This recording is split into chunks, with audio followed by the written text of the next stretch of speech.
Bom dia, mais uma vez juntos para estudarmos a palavra de Deus. E o texto de hoje é Marcos 8, versículo 11 a 21. Oremos. Obrigado, Senhor Deus, por mais um dia que o Senhor nos dá. Obrigado pela tua palavra. Que o teu Santo Espírito agora nos dirija e nos ilumine na leitura que faremos. Em nome de Jesus. Amém. E saindo os fariseus, puseram-se a discutir com ele e tentando pediram-lhe um sinal do céu. Jesus, porém, arrancou do íntimo do seu espírito um gemido e disse: Por que pede esta geração um sinal?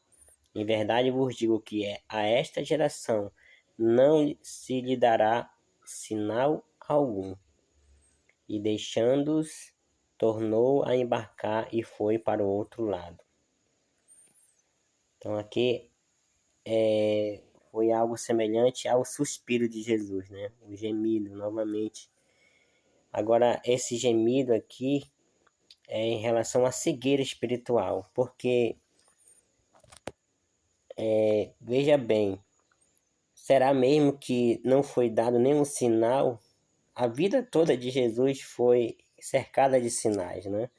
Desde seu nascimento, né? Aqui não é falado aqui no livro de Marcos, né? A infância de Jesus, né? Mas se vê nos evangelhos, né? A estrela, né? Que guiou, né? Os sábios, né? Que vieram do Oriente, né? Ali na apresentação de Jesus no templo, né? Teve dois profetas que falaram, né, a respeito dele. Quando ele já estava com 12 anos, né? Ali mostrando seu profundo conhecimento da palavra de Deus, das coisas espirituais, né? Enfim, a vida toda de Jesus foi repleta de sinais. E os milagres que ele fez, que muitos desses fariseus, escribas presenciaram, que mais algum sinal eles iriam querer, né? Então, quando ele fala que não se dará nenhum sinal, ele quer dizer que não adiantava, né? Não é sinal, não é milagre que convence. E muitas pessoas hoje em dia confundem isso, né? E é um alerta que eu faço, eu já até falei outra vez, né? E volto a falar, né? Que nos tempos bíblicos, Deus limitou de certa forma o poder do inimigo de fazer sinais para iludir, né? Para enganar. Mas nós sabemos que ele faz isso, né? No tempo de Faraó ali, né? Moisés ali no Egito, né? Algumas coisas com os sinais que Moisés fez para mostrar o poder de Deus, aqueles magos ali também fizeram alguns, imitaram, né? O poder de Deus foi superior, mas a gente tem que lembrar que eles fizeram. Ali com Elias, né? No tempo de Elias, né? E daquele desafio de fazer o fogo cair do céu, né? E somente o Deus verdadeiro mandou o fogo cair do céu. O Deus falso, Baal, não conseguiu, né? Deus não permitiu. Mas no final dos tempos, né? Quando fala da besta de Apocalipse, né? A segunda besta especialmente, lá fala que ela faz até fogo cair do céu, né? Ou seja, Deus vai permitir nos últimos tempos que a operação do erro seja maior, né? Em relação a outros tempos da história. E ele também disse, né? Para termos cuidado, né? Com os falsos profetas e falsos cristos que iriam fazer muitas maravilhas, né? Para enganar a muitos. Então, o inimigo ele faz, né? Então, quando as pessoas elas querem medir se o mensageiro é de Deus ou não, pelos sinais que eles fazem, pelos sinais que ele faz, pelos milagres que ele faz, essa visão está equivocada, está errada, né? Porque quando alguém faz um milagre, né, simplesmente para mostrar a superioridade, mostrar que é de Deus e tudo mais, pode estar sendo pode estar usando um artifício para enganar as pessoas, né? Então, o mais importante é a mensagem. Por exemplo, tem um texto que fala que João não fez nenhum milagre, João Batista não fez nenhum milagre. Mas olha só, como Jesus fala dele, né? Como o maior profeta, né? Então, não é o milagre, né? Ou você fazer milagre ou não, que faz com que você seja de Deus ou não, que a sua mensagem seja de Deus ou não. Até porque existem vários dons, né? E nem todos têm os dons sobrenaturais, né? De expulsar demônios, fazer milagres, etc. Então, algumas pessoas terão esses dons, outros não. Não é o fato de eu não ter esse dom que me desqualifica como servo de Deus, como mensageiro de Deus. Agora sim, Jesus tinha feito muitos milagres. Mas quando você não está com o coração disposto a aceitar, disposto a entender, não está com o coração aberto a Deus, você sempre vai ver tudo de forma distorcida. Sempre vai ver tudo, sempre vai dar uma desculpa, sempre vai encontrar uma barreira, uma dificuldade para crer. Então a questão aqui é a cegueira espiritual deles, né? A recusa em aceitar a Cristo como Senhor, como Salvador. Continuando a leitura, versículo 14 em diante. Ora, aconteceu que eles se esqueceram, eles quem? Os discípulos, né? Versículo 3 fala que Jesus tornou a embarcar, né? E foi para o outro lado. Aí versículo 14 continua, né? Ora, aconteceu que eles, os discípulos, esqueceram de levar pães e no barco não tinham consigo senão um só.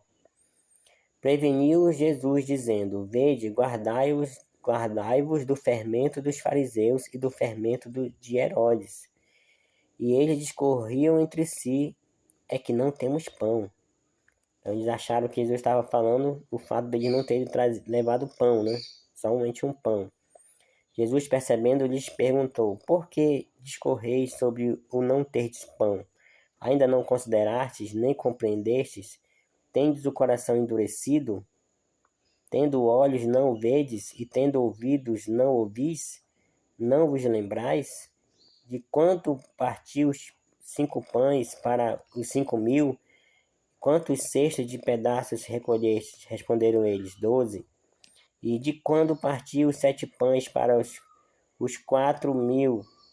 Quantos cestos cheios de pedaços recolhestes? Responderam: 7. Ao que lhes disse Jesus: Não compreendeis ainda? Então, nessa segunda parte aqui, nós temos duas situações. Uma advertência, né, contra o fermento, né, dos fariseus e o fermento de Herodes, e uma repreensão contra também a cegueira espiritual. Então, nessa parte aqui, a partir do capítulo 8, né, fala-se muito dessa cegueira, né? Inclusive, do capítulo 8 ao capítulo 10, que é uma fase, né, do livro de Marcos, né, que Jesus revela ali quem ele é, né, e o que iria acontecer depois dele, né, depois, aliás, que iria acontecer com ele, né, com o Messias, né, ali naquele primeiro momento ali com o Messias. Então, nessa fase aí, né, acontece 2 curas de cegos, né, 2 cegos são curados, né, então é algo interessante, né. Fala-se muito da cegueira espiritual, né, e 2 cegos são curados no começo e no final desse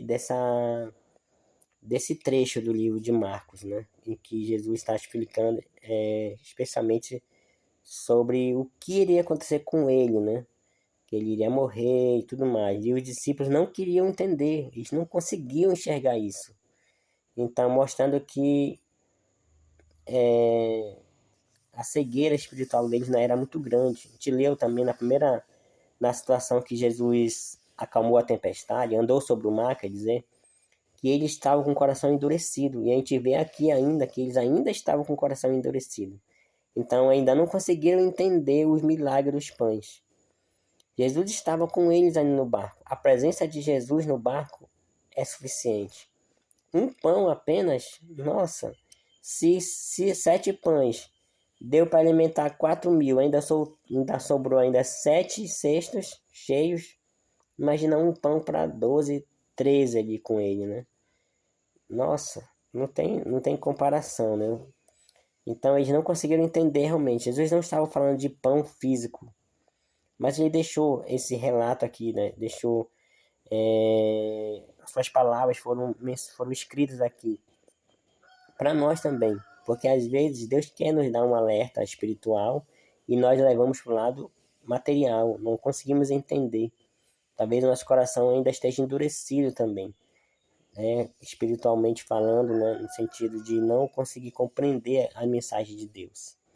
E às vezes Deus parece um pouco impaciente com a gente, né? Como Jesus aqui, ele pareceu aqui um pouco impaciente com os discípulos, porque realmente nós temos que ter evolução na nossa vida.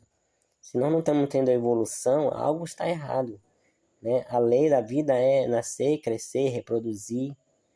Então, se a gente não cresce, não se reproduz, no sentido espiritual aqui não dá frutos, né? Então tá errado, algo está errado na nossa vida. Então é hora de nós refletirmos quanto tempo eu conheço a Cristo, quanto tempo eu conheço o Evangelho, quanto tempo eu estudo a Bíblia, o que isso mudou na minha vida, né?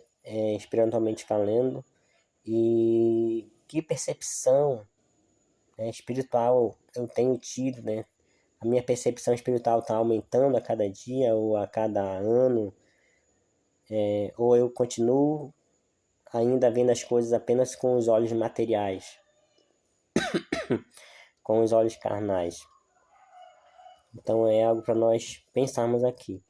Agora vamos falar um pouquinho também sobre esse fermento, né, para nós termos cuidado. Então, já que Jesus não estava falando do pão físico, que pão era esse? Aliás, que fermento era esse, né?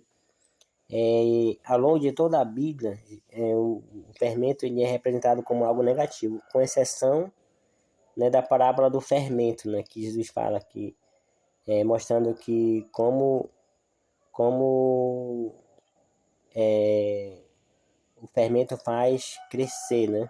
Então, no sentido positivo aí, representando a fé, o reino de Deus que cresce, né, dentro de nós, né? Mas fora esse detalhe aí, essa parábola, né? Geralmente o fermento ele é símbolo de pecado, né? É símbolo de algo negativo na nossa vida. E aqui também, né? Aqui é o fermento de Herodes, né? O fermento dos fariseus, né? Então, o que que os fariseus tinham, né? Que os discípulos deveriam evitar? A hipocrisia, né? A busca por aplausos, a própria rejeição a Jesus, a incredulidade tão grande que eles tinham, né? A ponto de negligenciar outras coisas do evangelho, as pessoas ao redor, de tão grande ser o ódio que eles tinham, a oposição que eles tinham a Jesus, né? A ponto de ficarem cegos a muitas outras coisas sobre a vida deles mesmos e a vida dos seus semelhantes, né? Então, o fermento de Herodes, né? Herodes era também hipócrita, né? Era um corrupto também, ele usava a religião apenas por seu benefício, ele se fingia ser judeu ali, né? Mas adorava outros deuses, né? Então ele tentava agradar os judeus, né? Para fins políticos, né? Mas Deus sabia, né? Sua real condição. Então devemos nos também olhar para essas coisas negativas, né? E tomar como exemplo para nós não seguirmos, né? Então, termos cuidado com a influência. Então, esse fermento é a influência. O que o fermento faz na massa do pão, né? Ele é no sentido que Jesus quis dizer, né? Ele é como se fosse uma mudança ali, né? Que contamina, né? Que leveda, né? Como Jesus fala, leveda toda a massa. Um pouco de fermento leveda toda a massa. Jesus falou isso uma vez, né? Então, essa pouca influência, né, que a gente às vezes se deixa levar, né, acaba estragando toda a nossa vida espiritual. A gente tem que ter muito cuidado, muita reflexão, né? Não é julgar, né, se sentir melhor do que os outros, mas prestar muita atenção, né? Com exemplos negativos da Bíblia, que a gente, principalmente os exemplos negativos da Bíblia, né, para a gente não se deixar levar também por eles, né? Então, o que eu pude ver aqui, né, dessa leitura, né, versículo 11 ao 21, é a questão da cegueira, né, espiritual, dos fariseus, e também dos discípulos, que ainda era grande ainda, e que levou Jesus a suspirar, levou Jesus a gemer, né? A se entristecer e se ficar aparentemente impaciente ali com os discípulos, né? De ver quanto ele ainda ia ter que lutar ainda para poder abrir a mente deles, o coração deles, né? E que nós também possamos abrir nossa mente, nosso coração.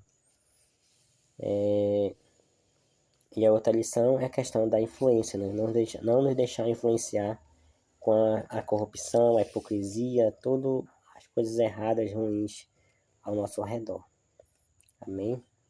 Vamos orar. Obrigado, Senhor Deus, por mais essa leitura, mais esse aprendizado. Que o Senhor nos continue nos ensinando, nos ajudando e abrindo nosso entendimento, Senhor. Se tem algo que o Senhor já há muito tempo quer nos ensinar, quer nos mostrar e não estamos conseguindo entender, nos ajuda, porque nossos olhos, nossa visão às vezes é muito curta, nós não conseguimos entender as coisas como Tu entendes, Senhor. Então nos dá cada dia mais percepção espiritual, para entendermos aquilo que o Senhor quer nos falar. E nos livra, Senhor, de toda a corrupção, de toda má influência que possa nos contaminar. Obrigado por tudo, dá-nos um bom dia na Tua proteção. É o que pedimos e agradecemos em nome de Jesus. Amém.